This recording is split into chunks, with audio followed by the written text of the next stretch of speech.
सोचिए, एक पूरा देश एक साथ काम करना बंद कर दे। स्कूल, अदालतें, दफ्तर, सब कुछ एकदम ठप। ये कोई कोरी कल्पना नहीं है, बल्कि 1920 में भारत की हकीकत थी। आज हम उसी कहानी में उतरने वाले हैं, भारत के पहले और सबसे बड़े जन आंदोलन, असहयोग आंदोलन की कहानी में। और यही वो सवाल है जो आज भी इतिहासकारों को सोचने पर मजबूर कर देता है। एक आंदोलन जो अपनी कामयाबी के बिल्कुल शिखर पे था, उसे अचानक एकदम से क्यों रोक दिया गया? चले इस गुत्थी को मिलकर सुलझाने की कोशिश करते हैं। और इस पूरी कहानी के, इस पूरे आंदोलन के केंद्र में थे एक शख्स, महात्मा गांधी। सिर्फ अपनी आवाज और एक अटूट विश्वास के दम पर उन्होंने खिलाफत के मंच से एक ऐसे आंदोलन की चिंगारी जलाई जो बहुत जल्द पूरे ब्रिटिश साम्राज्य की नींव हिलाने वाली थी। बहिष्कार, ये सिर्फ एक शब्द नहीं था, ये एक हथियार था। एक ऐसा हथियार जो गोलियों से नहीं, बल्कि लोगों की एकजुटता और सामूहिक अवज्ञा से चलता था। आइडिया देखिए बहुत सीधा सा था। अगर भारतीय ही सहयोग करना बंद कर दें तो ये ब्रिटिश राज तो अपने आप ढह जाएगा। और इन सब का मकसद क्या था? लक्ष्य एक ही था, स्वराज, यानी अपना राज। ये महज एक शब्द नहीं था, ये वो सपना था जिसने करोड़ों भारतीयों के दिलों में आज़ादी की एक नई, एक धधकती हुई लौ जला दी थी। सिर्फ 2 साल, जी हाँ, इतिहास के पन्नों में देखें तो बस एक पलक झपकने जितना वक्त, लेकिन इन 2 सालों में भारत हमेशा हमेशा के लिए बदल गया। ये एक छोटी लेकिन बहुत ही शक्तिशाली क्रांति थी।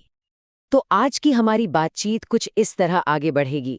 हम विद्रोह की चिंगारी से शुरू करेंगे, फिर देखेंगे कि कैसे पूरा देश जागा, विरोध के क्या तरीके थे, फिर चौरी चौरा की वो घटना, आंदोलन का अचानक अंत, और आखिर में इसकी विरासत पर बात करेंगे। चलिए सीधे पहले हिस्से पर चलते हैं। तो आखिर ये सब शुरू कैसे हुआ?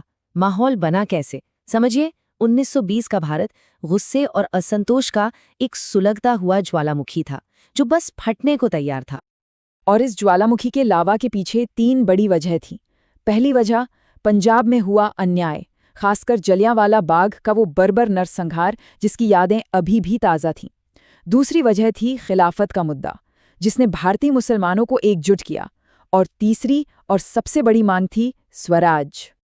और देखिए ये सब कितनी तेजी से हुआ। अगस्त में गांधी जी ने आंदोलन शुरू किया, सितंबर तक कलकत्ता में कांग्रेस ने इसे मान लिया, और दिसंबर आते आते नागपुर में इस पर मुहर भी लग गई। मतलब सिर्फ कुछ ही महीनों में एक सोच, एक पुकार पूरे देश की आवाज बन गई।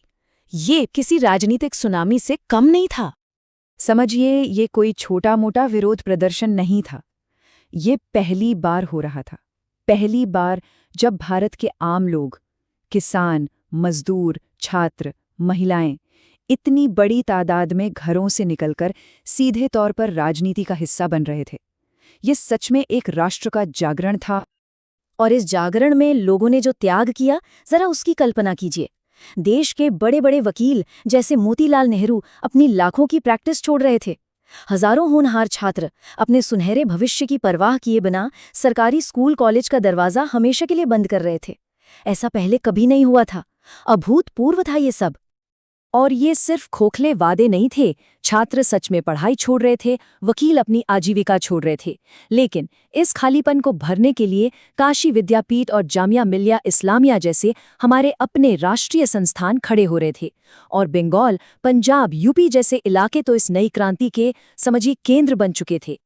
तो इस आंदोलन की रणनीति आप देखिए दोहरी थी, बहुत साफ। एक तरफ था रचनात्मक काम, मतलब देश को अंदर से मजबूत करना, और दूसरी तरफ था, कह सकते हैं, नकारात्मक या बहिष्कार का कार्यक्रम, जिसका मकसद था ब्रिटिश ढांचे को बाहर से कमजोर करना। और ये रणनीति कितनी शानदार थी देखिए।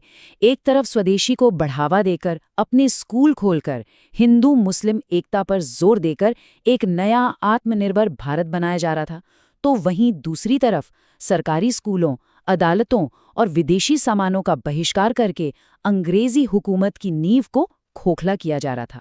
मतलब एक साथ बनाना और तोड़ना दोनों चल रहा था। आंदोलन अपने पूरे उफान पर था। हवा में एक जोश था, एक उम्मीद थी। लग रहा था कि बस आज़ादी की मंजिल अब दूर नहीं। लेकिन तभी उत्तर प्रदेश के एक छोटे से गुमनाम से कस्बे चौरी चौरा में कुछ ऐसा हुआ जिसने इतिहास का रुख ही मोड़कर रख दिया। 22 ये वो संख्या है जो सब कुछ बदल देती है। चौरी चौरा की उस घटना में 22 पुलिसकर्मी मारे गए थे। सोचिए, एक आंदोलन जो पूरी तरह से अहिंसा के सिद्धांत पर खड़ा था, उसके लिए हिंसा की ये घटना एक जबरदस्त झटके से कम नहीं थी। हुआ ये कि एक शांतिपूर्ण जुलूस की पुलिस से झड़प हो गई। पुलिस ने गोलियां चलाईं और फिर गुस्साई भीड़ ने बदला लेने के लिए पुलिस थाने में ही आग लगा दी। बस एक ही पल में अहिंसा का वो महान सिद्धांत, वो महान आदर्श आग और गुस्से की लपटों में कहीं खो गया। गांधी जी के लिए ये एक ऐसा गुनाह था जिसकी कोई माफी नहीं हो सकती थी। और इसी एक हिंसक घटना के बाद महात्मा गांधी ने वो फैसला लिया जिसने पूरे देश को हैरान कर दिया, सकते में डाल दिया। उन्होंने ऐलान किया कि ये आंदोलन जो अपने चरम पर था, अब वापस लिया जाएगा। और बस खत्म, सब कुछ खत्म हो गया। 12 फरवरी 1922 को बारडोली में कांग्रेस ने एक प्रस्ताव पास किया और देश भर में लाखों लोगों की उम्मीदों, उनके सपनों पर अचानक ब्रेक लग गया। गांधी जी के इस फैसले पर यकीन करना मुश्किल था। जवाहरलाल नेहरू से लेकर सुभाष चंद्र बोस तक हर कोई हैरान था, नाराज था। बोस ने तो इसे राष्ट्रीय आपदा तक कह डाला। सवाल सबके मन में एक ही था, चौरी चौरा में हुई एक घटना की सजा पूरे देश को क्यों दी जा रही है? तो फिर इस आंदोलन की विरासत क्या रही? क्या ये पूरी तरह से एक नाकामी थी या इसने हमें कुछ सिखाया? चलिए कुछ जरूरी बातों और इसके असर को समझते हैं।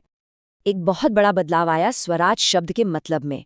नागपुर अधिवेशन में ये तय हुआ कि अब स्वराज का मतलब सिर्फ संवैधानिक तरीकों से स्वशासन नहीं होगा, बल्कि शांतिपूर्ण और जायज तरीकों से होगा। मतलब समझिए, ये सिर्फ शब्दों का हेरफेर नहीं था। कांग्रेस अब ब्रिटिश हुकूमत से आज़ादी की भीख नहीं मांग रही थी। अब वो कह रही थी कि हम इसे अपने दम पर लेंगे, अपने तरीकों से। और हाँ, आंदोलन के तरीकों पर भी अंदर ही अंदर गहरी बहसें चल रही थीं।